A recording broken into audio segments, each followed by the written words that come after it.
dans une ville de Galilée, appelée Nazareth, auprès d'une vierge fiancée à un homme de la maison de David, nommé Joseph. Le nom de la vierge était Marie. L'ange entra chez elle et dit: « Je te salue, toi à qui une grâce a été faite. Le Seigneur est avec toi. » Troublée par cette parole, Marie se demandait ce que pouvait signifier une telle salutation. L'ange lui dit: « Ne crains point, Marie, car tu as trouvé grâce devant Dieu. Et voici, tu deviendras enceinte, et tu enfanteras un fils, et tu lui donneras le nom de Jésus. Il sera grand, il sera appelé Fils du Très-Haut, et le Seigneur Dieu lui donnera le trône de David, son père. Il régnera sur la maison de Jacob éternellement, et son règne n'aura point de fin. » Marie dit à l'ange: « Comment cela se fera-t-il, puisque je ne connais point d'homme ?» L'ange lui répondit: « Le Saint-Esprit viendra sur toi, et la puissance du Très-Haut te couvrira de son ombre. C'est pourquoi le Saint-Enfant qui naîtra de toi sera appelé Fils de Dieu. » Marie dit: « Je suis la servante du Seigneur, qu'il me soit fait selon ta parole. » Et l'ange la quitta. Voici de quelle manière arriva la naissance de Jésus-Christ. Marie, sa mère, ayant été fiancée à Joseph, se trouva enceinte par la vertu du Saint-Esprit avant qu'ils eussent habité ensemble. Joseph, son époux, qui était un homme de bien et qui ne voulait pas la diffamer, se proposa de rompre secrètement avec elle.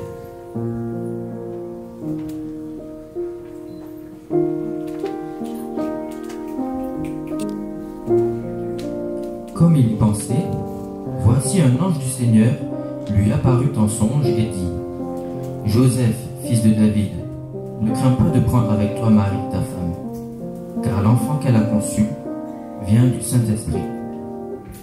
Elle enfantera un fils, et tu lui donneras le nom de Jésus. C'est lui qui sauvera son peuple de ses péchés. »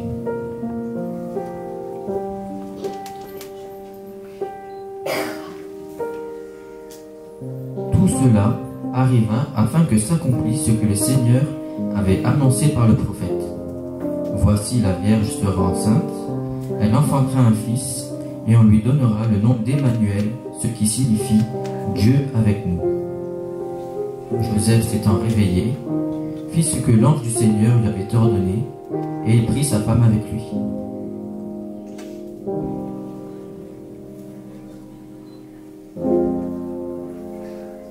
En ce temps-là, parut un édit de César Auguste, ordonnant un recensement de toute la terre.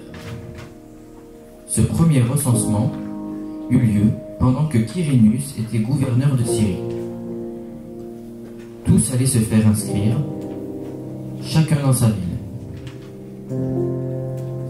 Joseph aussi monta de la Galilée, de la ville de Nazareth, pour se rendre en Judée, dans la ville de David, appelée Bethléem, parce qu'il était de la maison et de la famille de David, afin de se faire inscrire avec Marie, sa fiancée, qui était enceinte. Pendant qu'ils étaient là, le temps où Marie devait accoucher arriva, et elle enfanta son fils premier-né. Elle l'emmaillota et le coucha dans une crèche, parce qu'il n'y avait pas de place pour eux dans l'hôtellerie.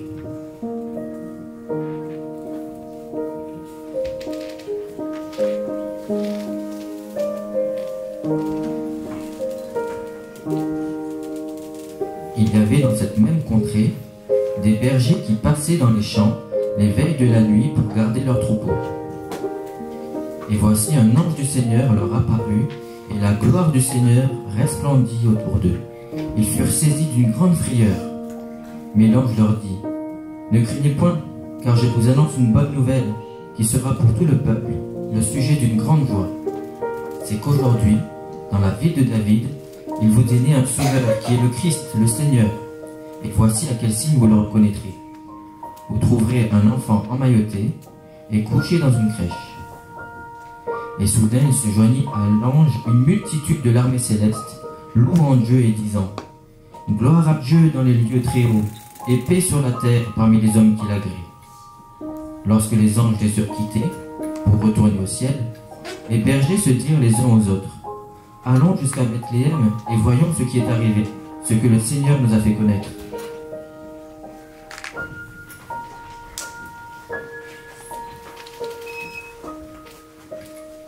Ils y allèrent en hâte, et ils trouvèrent Marie et Joseph, et le petit enfant couché dans la crèche. Marie gardait toutes ces choses et les repassait dans son cœur.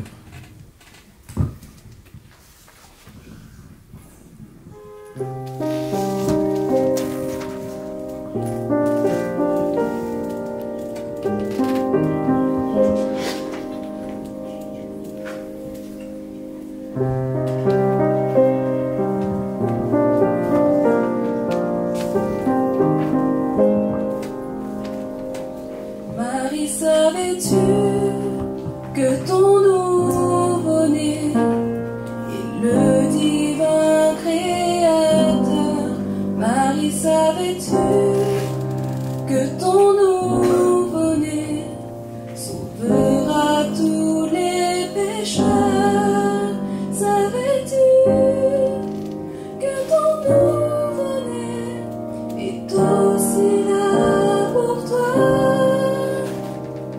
Cet enfant dans tes bras, un jour te sauvera. Marie, savais-tu que ton nouveau-né enseignerait les sages?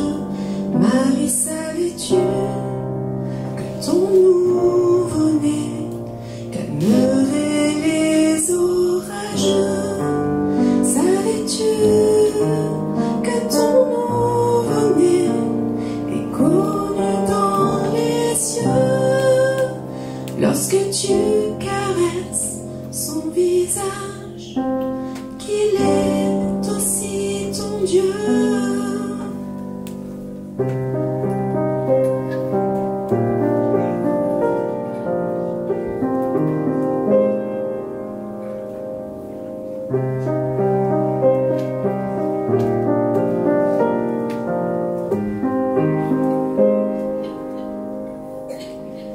L'aveugle voit, le sourd entend, le mort sort du tombeau.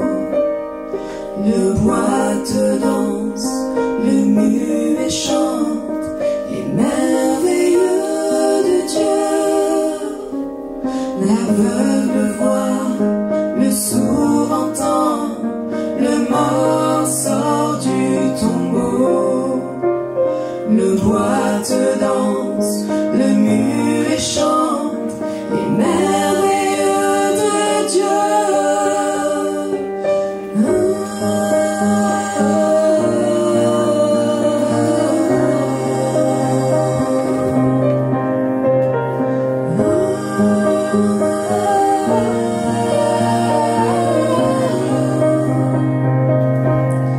Marie, savais-tu que ton nouveau-né est Dieu de la création?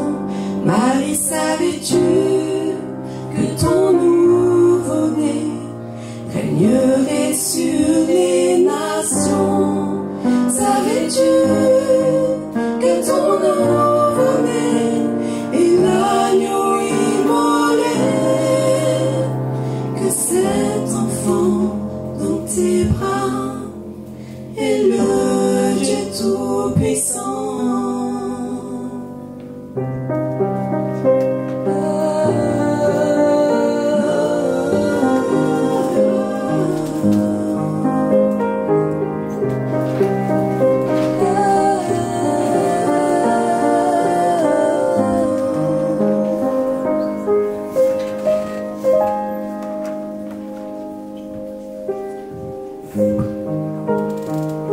Jésus est venu chez les siens, et les siens ne l'ont point reçu.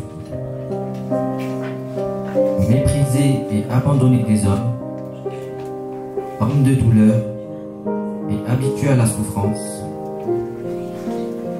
semblable à celui dont on détourne le visage, nous l'avons dédaigné. Nous n'avons fait de lui aucun cas. Cependant, ce sont nos souffrances qu'il a portées. C'est de nos douleurs qu'il s'est chargé. Et nous l'avons considéré comme puni, frappé de Dieu et humilié. Mais il était blessé pour nos péchés, brisé pour nos iniquités. Le châtiment qui nous donne la paix est tombé sur lui. Et c'est par ses meurtrissures que nous sommes guéris. Nous étions tous errants comme des brebis. Chacun suivait sa propre voie. Et l'Éternel a fait retomber sur lui l'iniquité de nous tous. Car Dieu a tant aimé le monde qu'il a donné son Fils unique, afin que quiconque croit en lui ne périsse point, mais qu'il ait la vie éternelle. Mais à tous ceux qui l'ont reçu, à ceux qui croient en son nom, Jésus a donné le pouvoir de devenir enfants de Dieu.